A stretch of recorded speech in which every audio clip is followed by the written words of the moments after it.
Hi everyone, it's great to see you. I have a fun project this afternoon. I am going to be planting some smaller containers. These look like the larger 22-inch size planters that I usually use, but this is the 15-inch size. So they're that nice lightweight resin that I love. And usually I go by the rule, you do a thriller, something tall, a filler, medium, and a spiller, something that goes over the sides of all your planters. And as you can tell from this one, that's what I do, and I love it.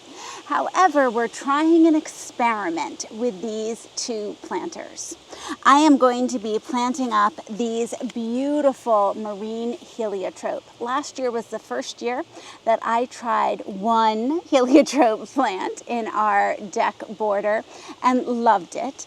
And this year, I was thinking to myself, I thought it was a great plant, but you know what? This is a fragrant plant. How nice would it be to have some heliotrope on our deck near where people sit, where this beautiful scent of heliotrope just wafts towards them. So if you have not yet smelled heliotrope, let me tell you what you're missing. Most people say heliotrope smells like vanilla. And I can see that, but I've also seen online that some people believe it smells like cherries. And I am one of the cherry people. It smells like fresh cherries to me. It is a delicious, sweet, fruity scent, and I can see a whole planter of this sitting beside someone up on the deck, and they just get that beautiful scent on the breeze. That's what I'm looking for with this plant. So it is beautiful. It is purple. Generally, heliotrope, I think of it liking full sun. It says full to part sun, but I'm going for the full sun here, 6 hours of sunlight.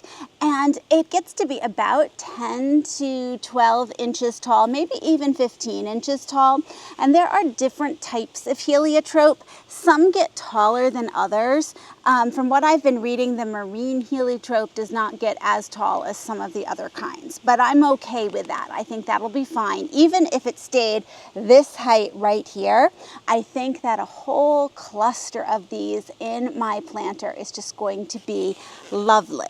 So the experiment part that I'm doing here is I'm taking two identical planters, and in one I have an 11-inch Upsy-daisy pot insert. And I love these. I use them for my bigger planters. But you know, the heliotrope is just an annual. So I'm going to place this inside one of these containers.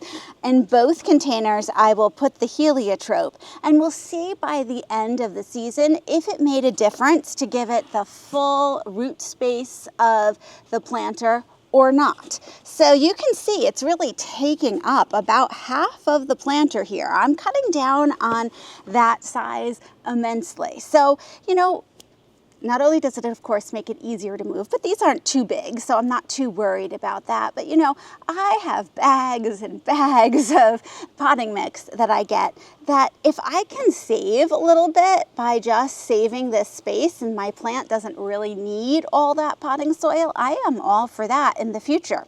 So let's see. We'll plant them up. I expect they will look very similar today, of course, because I'm starting with those basic plants, and then I'll give you an update come September. So the first thing I'm going to do is to add that good potting mix here. So any potting mix is fine. I use the Proven Winner potting mix. And Dan already got out and drilled holes in the bottom. So thank you, Dan. He does a great job. We have 4 drainage holes in the bottom of each of these. Always important. Now, probably less important for this because it's going to, the water, extra water will run down, and it has a number of inches to sit here if it didn't have holes in the bottom, but good drainage is always important. So we're gonna go with that. Oh my goodness. And we're gonna add our potting mix. Okay.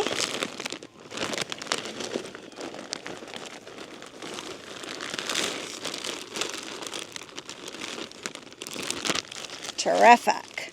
So this potting mix was already pre-moistened by the rain that we had recently. And it looks really good. I'm going to leave that 1 to 2 inch gap at the top here.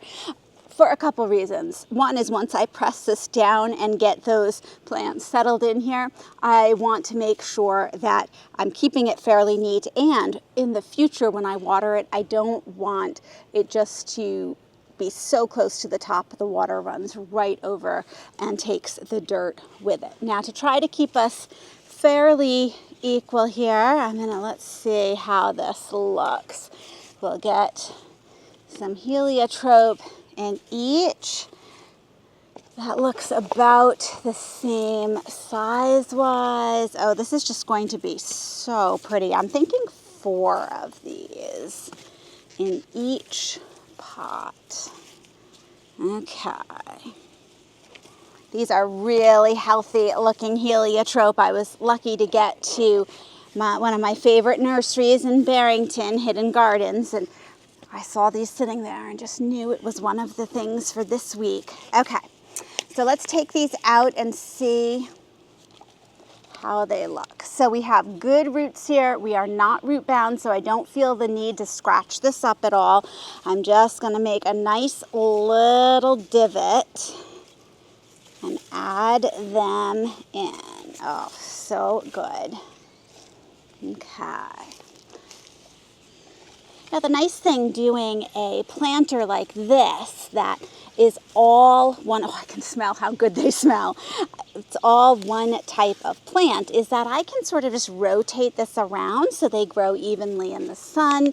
It doesn't matter which side is facing out, that type of thing, which is very handy. It makes it a lot easier for your planters. So if you're a new person to planting planters, this might be a really great way to start. Just choose one beautiful flower that you like and go with that. Then you can cater to make sure that this plant is getting the light requirements and the water requirements that it needs, and you can move it just to keep that one particular type of plant happy.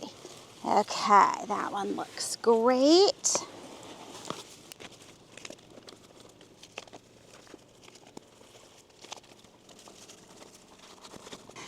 These look really good. So I'm going to add some Biotone fertilizer to each of these. Biotone, even though it's getting a little later in the season now, is still fine to use when you're planting plants for the first time in your garden or in planters.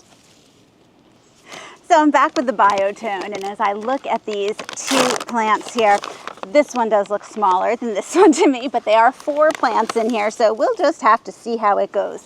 This is not going to be the finest science experiment in the world. This is just a Tasha science experiment, and we'll see how that goes. So I'm putting the fertilizer around here. Got about a handful of fertilizer for each side. And Dan did a sniff test of the heliotrope too. He felt that it smelled more like vanilla than cherry, but he could get the cherry in there. So I'd be fascinated to know what you think if you are growing heliotrope or you have grown it before. In the comments, drop what you think heliotrope smells like most to you. Vanilla, cherry, or something else.